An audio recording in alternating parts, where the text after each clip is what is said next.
Saya berterima kasih atas undangan dan kesempatan yang diberikan kepada saya untuk menceritakan sekelumit kisah tentang apa yang pernah saya lakukan pada saat-saat yang sangat mencekam di medium Mei 1998. Bagi orang-orang yang sudah dewasa saat itu dan tinggal di Jakarta, peristiwa ini sulit dilupakan karena hari-hari 3 hari itu sangat mencekam.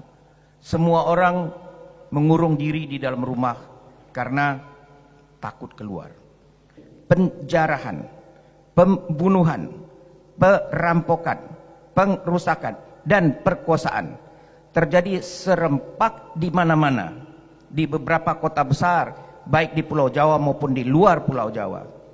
Sebagai dokter yang pernah menangani beberapa kasus yang ada hubungannya dengan pelecehan seksual, saya tahu benar bahwa kejadian ini betul terjadi. Saya saksinya. Saya masih hidup. Banyak orang bertanya, mana mungkin perkosaan dilakukan di hadapan orang ramai? Bagaimana itu bisa terjadi? Saya tidak berbicara pornografi, tapi itu mengacu pada kenyataan bahwa orang-orang ini adalah orang-orang yang terlatih. Orang-orang ini adalah orang-orang yang ditugaskan untuk mendatangkan ketakutan bagi rakyatnya sendiri. Dan etnis tertentu itulah yang dijadikan sebagai kambing hitamnya. Karena mereka adalah minoritas yang tidak punya akses ke kekuasaan. Mereka tidak punya akses ke bidang politik dan gampang sekali menyulut kebencian dengan alasan kesenjangan ekonomi yang dialamatkan kepada etnis Tionghoa ini.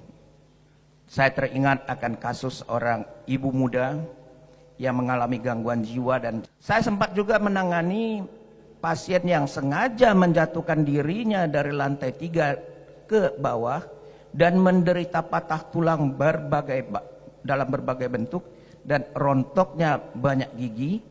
Dan dari rumah sakit beliau ini dipindahkan sesudah dirawat 2 hari segera ke Singapura.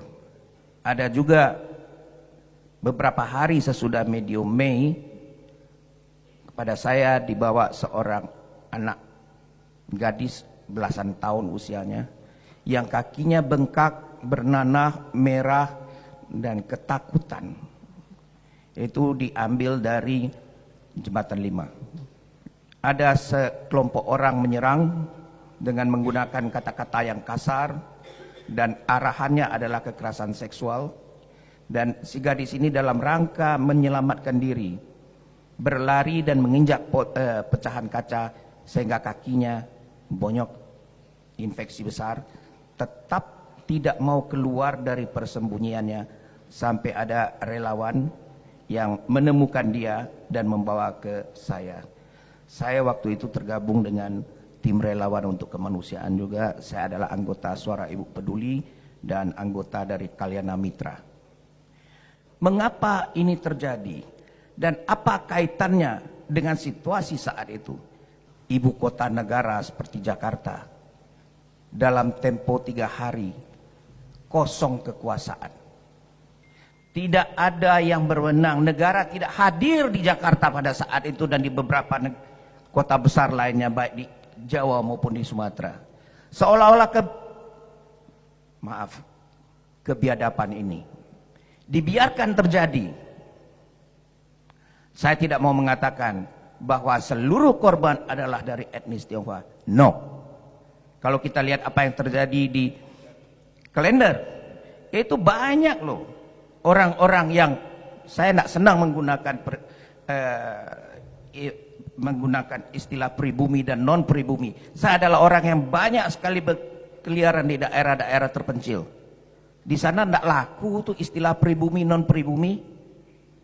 Di kita di sini yang banyak. Nah, terutama mereka-mereka itu sudah mereka dari golongan ekonomi lemah, dicaci maki dan dihina pula dengan satu sebutan penjara. Saya bekerja di rumah sakit Husada. Saya banyak mendengar cerita dari suster-suster rumah sakit Husada pada saat itu. Mereka yang mau pulang, mereka yang kebetulan ada di jalan, ketika bertemu dengan kelompok-kelompok geng-geng itu, mereka ditanyakan tentang suku mereka. Lihat di toko-toko, di rumah-rumah, terutama di Gajah Mada dan Hayam Wuruk, tertulis milik pribumi asli. Sudah tertulis milik pribumi asli lagi. Saya pernah diwawancara di TV. Saya pernah ditanyakan oleh wartawannya, dokter, kalau memang dokter pernah melayani, merawat, mengobati salah seorang korban, tunjukkan kepada kami. Itu permintaan yang sangat di luar batas. Saya katakan kepada dia, saya melakukan semua ini karena memang ada yang demikian terjadi, dan saya tidak akan menunjukkan bukti itu kepadamu hanya karena nafsumu ingin mengetahui dan mengenal korban. Bagi saya itu adalah sumpah jabatan seorang dokter untuk merahasiakan identitas pasien saya. Untuk itu saya disumpah dan saya akan merahasiakannya. Tim gabungan pencari fakta sudah mengeluarkan statement bahwa memang ada terjadi. Ini diperdebatkan lagi soal angkanya, soal jumlahnya. Lalu ditambah lagi embel-embelnya. Setiap hari ada terjadi perkosaan di New York, orang kok nak mencak-mencak katanya. Beda dong. Beda. Antara kriminal di satu pihak dan politik di lain pihak. Ada unsur ethnic cleansing atau ethnic cleansing di dalamnya.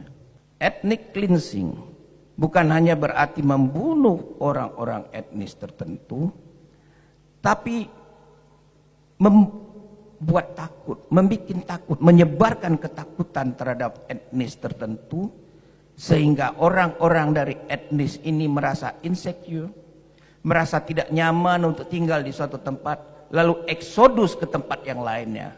Nah, ini termasuk ethnic cleansing.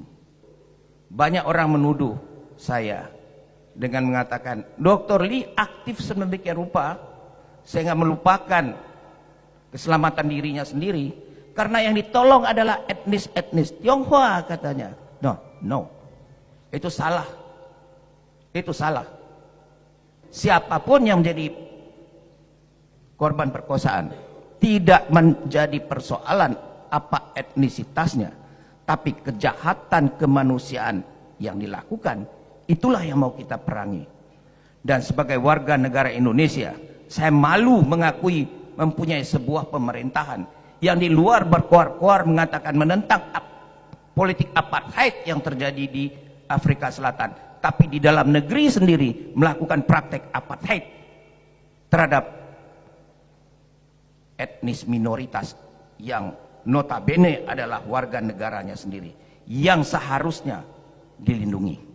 Dan tugas kita ke depan adalah jangan sampai ini terulang. Dan terlebih daripada itu, kita harus ikut dalam proses membangun bangsa dan negara kita. Terima kasih.